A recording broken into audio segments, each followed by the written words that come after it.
తెలుసుకుందాం. శివపురాణం ప్రకారం శివుణ్ణి స్వయంభువుడు అంటారు. అంటే అర్థం అతని పుట్టుక స్వయంగా జరిగింది. అతనికి తల్లి తండ్రి లేరు. అలాగే శివుడికి మృత్యుభయం కూడా లేదు.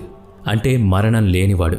విష్ణు పురాణంలో శివుని పుట్టుక గురించి ప్రాచుర్యంలో ఉన్న కథ గురించి ఇప్పుడు చెప్పుకుందాం. విష్ణువు నుదుటి నుంచి వెలువడే కిరణాల నుంచి శివుడు పుట్టుక జరిగింది. అతని నాభి నుంచి బ్రహ్మ పుట్టాడు. విష్ణువు జననం గురించి శివపురాణంలో మరో కథ ఉంది. ఒకసారి శివుడు తన కాళ్ళని మర్దన చేసుకుంటూ ఉన్నాడట. అలా మర్దన చేసుకుంటున్నప్పుడు ఆ మురికి నుంచి విష్ణువు జన్మించాడు.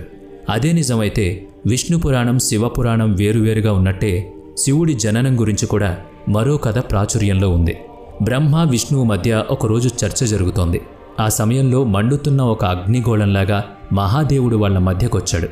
వాళ్ళకి అలా ఎందుకొచ్చిందనే రహస్యం తెలియలేదు. అప్పుడే అకస్మాత్తుగా ఒక పెద్ద శబ్దం వచ్చింది. ఎవరైతే ఈ స్తంభానికి అంతం ఎక్కడుందో కనుక్కుంటారో వాళ్లే గొప్పవాళ్ళు